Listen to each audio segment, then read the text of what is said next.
in very simple words, how do you bring in the couple story into the wedding? Dakshita. So when it comes to storytelling, it's very important that the couple certainly tells us what was their vision when they're thinking about their wedding. Okay. Why are they coming to a certain destination? Why someone likes palaces? Why someone likes beaches? Why someone likes mountains? Okay. So it's very important that they get their love story, not their love story or whatever story they want to portray. Okay. They should let us know. Okay. And then we curate something for them. For example, we designed a mandap in which the bride was constantly May I saying... request the guests kindly, go ahead, yeah. So in which the bride was constantly saying that, see, my personality is not like a normal personality. Mine is a very futuristic approach towards everything. Okay. So we designed something inspired from a Zaha Hadid building. Again, very futuristic. Okay. There was one of the brides who spent a lot of time with her fiancé, now husband, in one of their backyards with a nice pergola. We took the same pergola as the inspiration as their mandap. It doesn't matter to their guest, but it does matter to the couple who's getting married. Okay. So this is the sort of storytelling. Very nice. It doesn't matter to the guests, but it matters to the couple who's getting married. Yes. And it's not just about what is there in the invitation card. The mandap has to tell that story. Yes, yes. It has to tell the story. So nice. yeah. Great. Even yesterday I was talking to somebody at one of the stalls, and he was talking about, it was all, the wedding happened in Udaipur. Everything was about Paris because the bride had lived there before marriage. So it's that place you bring in. Aarti, I want to ask you, while there is a lot of, we talk about travel and weddings, but at the end of the day, whether you go to an Udaipur or a Mahabalipuram or a Goa, finally, it's all in the confines of a five-star hotel, right? And with so many senior citizens and children, it's obviously not possible to go out easily. Am I right? Because you are doing so many big weddings, right? So please share your thoughts on that. No, but what's your question? The question is that everything happens within the confines of a five-star hotel, right? True, yes. We have a mixed crowd always in the weddings. There are kids, there are also elders. Yes. However, in places like Jodhpur or in Udaipur, we do go to the Mehrangars and the Jagmandirs, right. but that's one-off. You're absolutely right. Yes. It's just one-off for the ease and comfort of obviously the guests. Also times, because we pack so much within the 2 days or the 3 days of the wedding that it's like morning, evening, afternoon, after party. So it's always back to back. Yes, one-off functions can be taken off. Two interesting things she said. If you are in a Udaipur or a Jodhpur, and maybe a Jaipur, it's easy to do an off-site. But what she's saying is, the planner is already so stressed with 200 things. Within that thing, managing transfers to the venue itself, and with the guests and getting them on time itself is quite a challenge, right? Well, I don't mind personally. We get paid for all the services. Absolutely. We wholeheartedly embrace them. It's more the merrier. Great. But yes, for guests, it is taxing. And because it's not just 2 or 3 functions, but sometimes up to 4 functions. Absolutely. The function gets over there, you come here for your after party. I have a wedding in Jaisalmer where we are doing a morning event with spiritual chants and all of that. So there's one more that's getting added to our list. Wow. So that means you'll have to work. Then you obviously can't sleep, right? Because the setup is great. I might, but yeah. But the fact is that it's good for us. I mean, there are people who are wanting experiences these days. Bhajan clubbings and everything is on. So people wanted something over breakfast. So this is what we suggested. The bhajan clubbing is interesting. We'll come back to that soon. But Priyal, food first. How through the menus? How do you really, because you're in a 5-star hotel, right? And as Aarti said, in only few places you can travel. So the guests have to, they travel with foods, right? Because as they say, you eat with your eyes also. So tell us really what's happening when it comes to the food scene and regional cuisines. Yeah. So Parthiv, thank you. Can we just... So Parthiv, we all know food is a connection. Sure. Right, to our weddings. True. And food is not just food, it's an emotion, it's togetherness, and that's what not just the couple but the guests are attending to experience it. True. So all the so the blend of actually regional cuisines with local ingredients that is defined by the destination can create an experience for all the guests and the couple, which is beautiful. Great. So you rightly put it, food is connection. It's not just food. Vikram, you recently did a wedding in Kerala, and the family was from Delhi, right? So literally, how did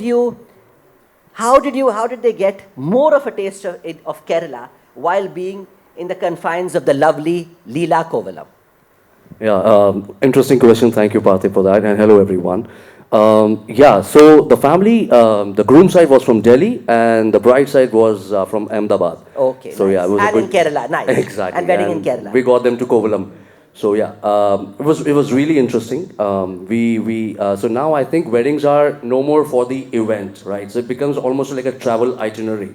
True. So we had planned pre-event travel for them and post-event travel for their friends and their families. Okay. Because Kerala The is detailing, as they spectacularly say. beautiful. Yeah. So, of course, the itinerary was planned as such, and yeah, they were sold. The moment they landed in Kovalam, they were sold that we want to do it Nice. here. Yeah. Okay. When you're talking of the recce time, Precisely, yes. and then what about the actual functions? How, for those who are from Ahmedabad and Delhi, many of them would have been traveling to Kovalam for the first time, right? Precisely, yeah. So for them, seeing a sadhya lunch at Haldi was something they have never seen ever. Like this is a concept which could be done, and or 250 people sitting at one long table and being served sadhya.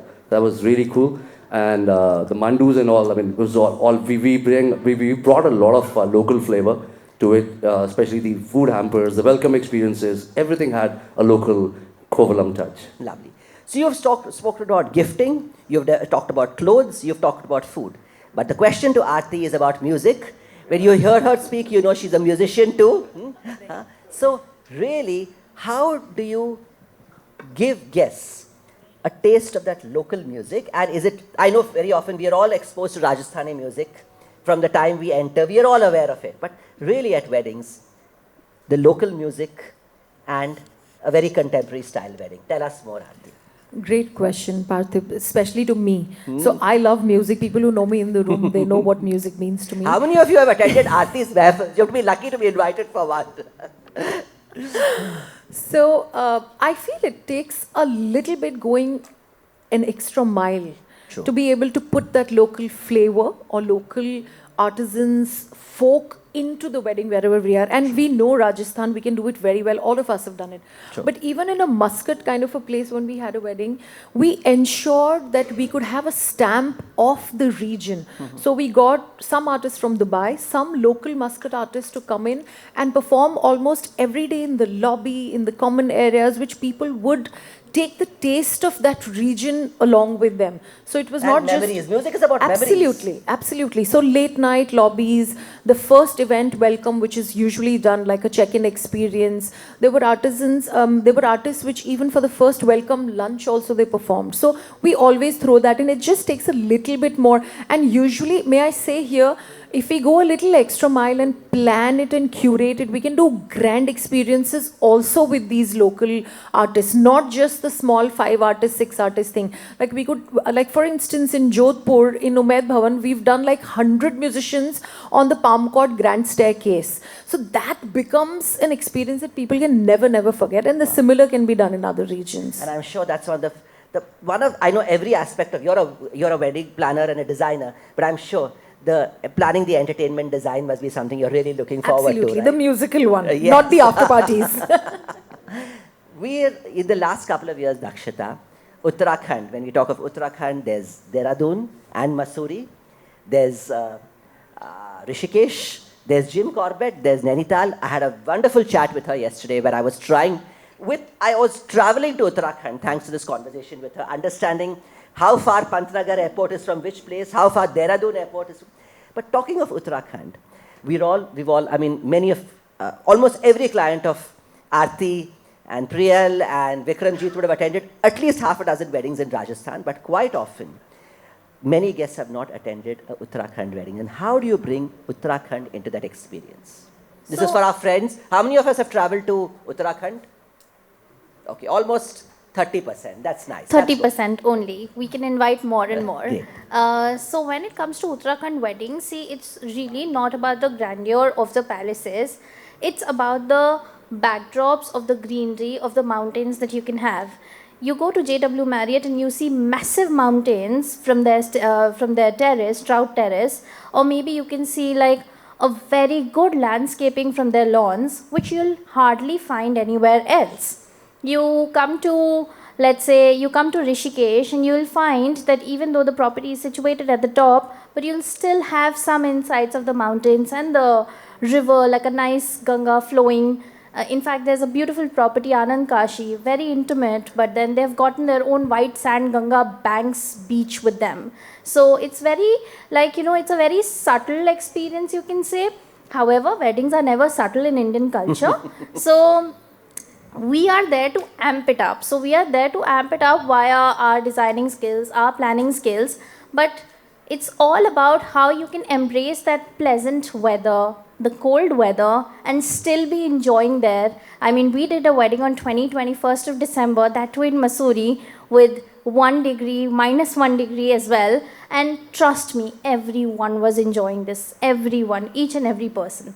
Because we changed the, the whole layout in a very, very beautiful way, where we accentuated the nature rather than, just masking it. We do not do that in Uttarakhand weddings. So anyone who's looking out for an experience with like a beautiful surrounding, yes, we do welcome you. And always. indeed, we've had in the last couple of years, there was a time where every bride would say about ask for recommendations on beach weddings. But it's very interesting now, Aarti, that 30% are asking for a mountain wedding recommendation. Yeah. That's a big change in the last couple of Yes. years. Whatever you've talked about, what Aarti, Dakshita, Priyal, is about the effort in detailing. And while if you look at the rule of business as such is all about the numbers. So does this actually mean that, I asked this question in the previous panel also, that in the post-COVID time, with social media and awareness and there's only more hype about the Indian wedding, does this mean that curating a wedding is much more difficult than it was? I mean, I'd like Aarti to then say a decade back. In terms of number of weddings you can take on is lesser in the last couple of years. So yes and no, both. Earlier, we used to work with only parents. Okay. We used to work with the older generations. Okay. And we just decode their brief and get on with planning and suggesting whatever we had and bring on our vision to it. But these days, this couples themselves and the youngsters in the family are also involved. So it's become like a double sword. So you've got to make everybody happy now. Okay. Which does mean more effort, but which also rightfully tells me that why not? Mm-hmm. Because it's the couple's day and it's the parents, it's equally their occasion. It's a wedding of two families also. And the two families. And sometimes, if you have families from different cities coming into another destination. So I think there are more and more nuances getting added to a brief itself, which one has to decode. And then, apply your skills of sketching, putting it together. So yes, it's a lot more work with every passing day. Great. I think that's a lot more work. And of course, I'll have another question for you, but Priyal and Vikramjit, is it a much more, because of the fact that it's curation, personalization, everything is about personalization, is it a much more complex task today? Because I know a lot of people who don't have a business partner and say, pre-COVID, I could do 15 weddings a year. Post-COVID, I'm not able to do more than 9. Please share. Yeah, thank you. So Parthiv, honestly, when it comes to more personalizing things, giving more, more attention to details, of course, you want to do more of quality work. Sure. And at least I can say for myself that I never believed in quantity. For me, it was always quality work. And Sure, today, which is why you're in this profession, yes. yeah, and today if I am, catering that to my couple, to their families, then it's worth the effort. It's worth Sure. the experience also, because today I am putting it out there that this is what your vision was and this is what I'm curating for you. Okay. So, yeah. So it was earlier also you were taking on very few projects and you're happy to do that right now. That's what you're saying. I wouldn't say fewer quantity-wise, but I would rather say that quality of projects matter the most right now. Vikramjit? Thank you. Right. So, see, as you rightly put, there is tremendous amount of detailing in weddings these days, and rightfully so. couples, as Aarti rightfully mentioned, that couples are ruling the roost. They are the helm of planning their own wedding. So they know precisely what they want. Gen Zs know precisely what they want. There's so minute detailing which goes into planning everything. So I think it's not only the question of we are doing less weddings every year. I think we should be doing lesser weddings and increase the ticket size. Makes sense. That should be the way to go about it. That's really the mantra, that it's the ticket size which matters more than anything. Precisely. But of course, I'm just curious. Have you ever done a wedding where you've had a very little interaction with the bride and groom? I'm not talking today, but earlier years, Aarti? All the time. Yes? Yes. So a lot has changed that way. If you can just... Yeah. Personally, if I tell you, I love interacting with the parents. That's where the budgets come in. That's where the vision comes in. Trust you me, guys, if you go and meet a couple, and this happens with me all the time, my team is there, and if I see it's just a couple, I'm already like, Delegated it to the team. Delegated to the team. I tell my team, I say, please take over. Because for them, they've lived abroad. They don't have the connections that their parents have with the relatives, friends, business associates, all of it. So, like how they say, unhone kisi ka khana nahi khaya hai, kind of a thing. So, for them, it's only about that little coaster. Will it have my logo? Yes, it will have, damn it. It will have your logo. But what else? And they'll come with a Pinterest board always and say that, oh, this is how I want it. Great, but do you know that this little thing is not going to make a, difference in that large space that we are working with. So the elders bring in the vision also. I mean, jokingly I said that budgets also, but it's also their vision, also the scale, the grandness, the food they want. It's not just about our billing, it's about the venues that they want. So I think the balance will always be a win-win situation than the couples and the Gen Zs. I think in one answer, Aarti has thrown so many insights on the wedding industry. When you work with parents, it's easier to get budgets. The parents, the very fact that they've lived here for a couple of decades, they've been there, seen about 20 weddings, they know how it works, what the practical difference, and it's so different when you are just watching it on Pinterest and you have no idea how it will work at the ground level, and how something you'll do work detailing on, it will be completely lost in between all that music and the food. And of course, your previous answer, when it comes to weddings, we talk about decor, we talk about food, but what we remember is the music. Right? You remember, you listen to your music and you know about you remember the Sangeet. This happens at Sangeet, right? What is, if something is played and the video is viral, and it's very often got to do with the Sangeet number, right? Today, there was a time when it was all about what the Bollywood stars dance to. Today, it's the Sangeet number, which is, and the trending video which does it. Great. I think we have exactly 4 minutes. Mr. Agarwal from Fairfest, he promised to ask a question, so please go ahead. Or maybe that could be the second question. Yeah, go ahead. Yeah, go ahead. Okay, the gentleman pink, go to him first. Yeah. Namaste all of you. I am Bhavish Bajaj from Bikaner, Rajasthan. Oh, nice. It's my first trip great. to Mumbai also. And Very Bikaner is such a lovely destination. I hope more weddings happen there. Yes, sir. Narendra Bhavan, and there's also Lakshmi Vilas. Lakshmi Niwas, or Lakshmi yes, Vilas. and the photos there come out so well, and I hope more weddings happen. And Please go ahead. Yeah. thanks to our Raja, Ganga Singh ji. Yes. It's his vision, and I am also standing here because of his vision at that time. Nice. So, मैं particularly wedding anchor हूँ, और I am coming with a new form of Varmala voiceovers. No better person than Aarti to talk about it.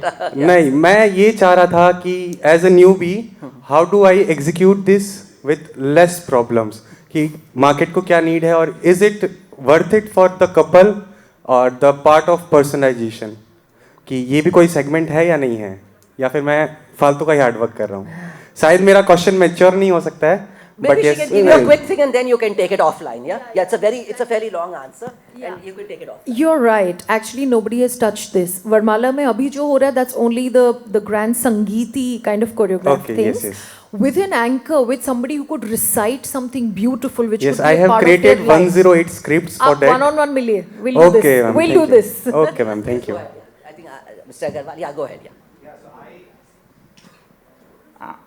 I organize OTM, so I'm going to ask a question on behalf of the industry. Yes. Is what can the industry, travel agents, hotels do to get more weddings, do for the wedding planner ecosystem? That's a question we Very get good, a lot. thank you. I think So, Vikram should go ahead. So I think interesting question there, Mr. Agarwal. I think the first and foremost is meet all the wedding planners, collaborate with them. Let's pat each other's backs, right? So that's the first obvious question. And for the tour and travel guys, I mean, there's already sort of a coalition which is there. I mean, every wedding planner I know, including myself, I think most of us are already very like pretty well working closely with a lot of our tour and travel guys. So yeah, just amp it up a little. Just meet the planners. We are always welcome to And I possible find many collaborations. travel Yeah. companies also are interested in a wedding vertical, because we all know that today, even if you look at the upper income segment, only 10% of them are having a destination wedding. Am I right? A little bit here and there, because at the end of the number of hometown weddings are so many.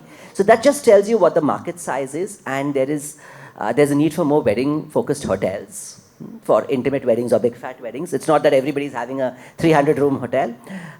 Requires a 300-room wedding venue. And we will find more and more travel companies also interested in the working with their clients for the venue booking space, I think. And that is where I will see, yeah, great.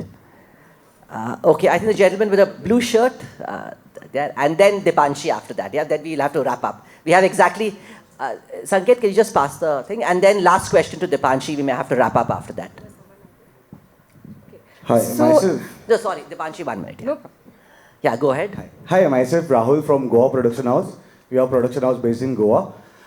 So my question is, we particularly as a production house, we never entertain or we don't want to directly interact with the clients. But nowadays through social media, lot of clients directly call us and tell us our planner is charging so much for the production. Please, you do it directly.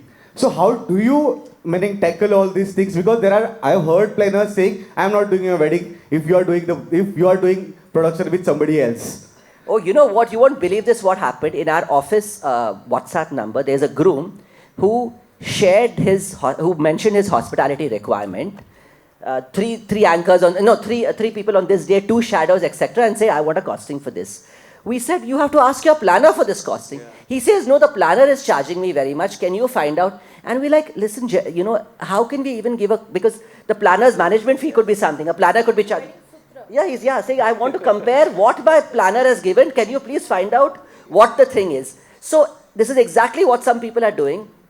They are screenshotting what are the cost sheets. And if not messaging WeddingSutra, they are messaging other planner friends. But of course, planners are smart enough. They are going to say, we're going to take on the turnkey project. But yes, please do. Priyal can answer that question. So to be honest, this shows that the bond in the industry needs to be more. The trust needs to be more, that the clients shouldn't be able to question us. The clients should know that if I go to him, this is not going to happen. This clearly shows that the bonding in the industry needs to be strong. Great. Yeah, go ahead. So if you talk about the production aspect, so I'm very much into the production area. Not like I have it, but yeah. I always, call my production team on board as soon as I have the client in front of me. Because I always tell that, see, these are my guys, they have everything, they know the safety protocols, we are there to stand by them. So it's like the relationship between me and my production team is like really solid. Like if, let's say, someone goes to them, they'll say that, dude, if you really want to like design something, you have your designers right there with you, and they will, it's easier for us to work with them. So that's what my production guy says. Exactly. When I understand this point, but only thing is the planner is from outside, like Bombay, Delhi. If the planner is from Goa, it's these doesn't help. They can be a challenge. The parents directly or the client directly comes to the workshop. The very fact that you're asking this question means you have a long-term thought process. You're like, relationship with planners is important. Yes. Exactly. And the client will come and go, but yes, be open. And yes, I can understand. Maybe the client's friend has had a bad experience. If I may add, real quick. So, for the planners actually, it's for the planners. See, this will keep happening. Technology is a boon and a bane both. So, Boon and bane, right. So Gen Zs are going to reach out to even a Dholwala and cross-check the logistics and everything. What you need to do as a planner is what we are started doing now, that we only do bundles. So, as in we come do the complete turnkey weddings. And then we're closing the entire deal. So we don't like segregate that this is a planning fee and this is what it is. We are only working on complete projects now. And if the clients are up for it, good. If they're not, well, And the planners are also yeah. smart. They know that just adding commissions is not going to help them. Precisely. Right? They would rather focus on something like the bigger pie, like the hotel and F&B, rather than... I know there are planners who have done it for mehendis and that thing, and they've been caught, right? It doesn't help. It doesn't help them in the long run. So that's the thing. And Dipanshi, last question. Yes, so my question actually triggers from Aarti's point of view. I just want to understand from all of you here, who do you think is the actual decision maker in the family? Is it the Gen Z, the new couples, or is it the parents who actually make the decisions? I mean, from the good number of volume quality weddings that you guys do, who do you significantly, what's the ratio like? Is it a 70-30, is it 80-20, or is it a 50-50 these days? Different from different families. In communities also, communities. And all communities also. And even for planners, we tend to attract a certain clientele by the way we've been working. Like for instance, I have clients where maximum parents and of the both the sides are sort of, taking the shots. But I think it's also the planners. If there are planners who work with the couples a lot, then they'll tend to attract that kind of clientele. But it's both. It's different. And I think the good news for the Indian wedding industry is that parents are still paying. Right? So you can imagine once, then they would rather... You got the answer. So as long as they have... Aarti has made it very clear. I have parents... Stick to the roots. Stick to the roots. Got that. So even if like I interact with a lot of couples, after 2 meetings, I always tell them, guys, now it's important to involve your parents. Smart. It's really important. Like, get your parents on board, then we'll talk more about it. So yeah. Makes sense. How do you get a bigger share of the wallet, Shreebits? Yeah. Okay. Last question. I know this is very interesting. Okay, sorry. I think can we take this offline? Yes. Okay. Oh, sorry. One last question. I do this always to him. I tell him one last question. He knows that. This is Anurag from Eastern India, Bhubaneswar. Okay. मैं last 2-3 साल से ये आपका session हर वक्त आता हूँ, hosted by, thank you, attend करता हूँ. Being a successful travel tour operator, कभी नहीं समझ में आता ये वेडिंग आप लोग कैसे क्या करते हो. तो आप लोग तो सब एक्सपर्ट्स यहाँ पे बैठे हो, हम लोग तो बड़े बड़े टूर्स इंटरनेशनली करते हैं, लेकिन यहाँ पे आके हम लोग फेल हैं एक्चुअली. तो can any one of you guide us कि कैसे, क्योंकि हमारा एक डेस्टिनेशन है पूरी, आप लोग जानते हैं, जगन्नाथ धाम. कभी भी हम फ़ोन करते हैं बिग होटल्स को, होटल्स आप बुक फॉर वेडिंग्स, कौन करता है पता नहीं एक्चुअली. तो हम लोग को तो रूम्स नहीं मिलते हैं. तो just for us as fresher in wedding, it's a fairly complex question, but maybe any of you can answer that. Maybe I don't know whether your question is how to make Puri more thing, or how do you get to do more wedding planning. So you're a travel company, you want to get into weddings. Is that what you're saying? Exactly. Okay. So the question is, he's a successful tour operator. He's probably doing a lot of FITs, but how can he get to do more weddings? We are doing corporates, mice, but Collaboration. Yeah, collaboration. We'll quickly have a word after this. Yeah. Yeah. Great. Thank you. Very nice answer. He's very happy. Great. Thank you so much. Great. May I request our lovely panelists to come forward for a photo op. Sanket, is this okay for the location?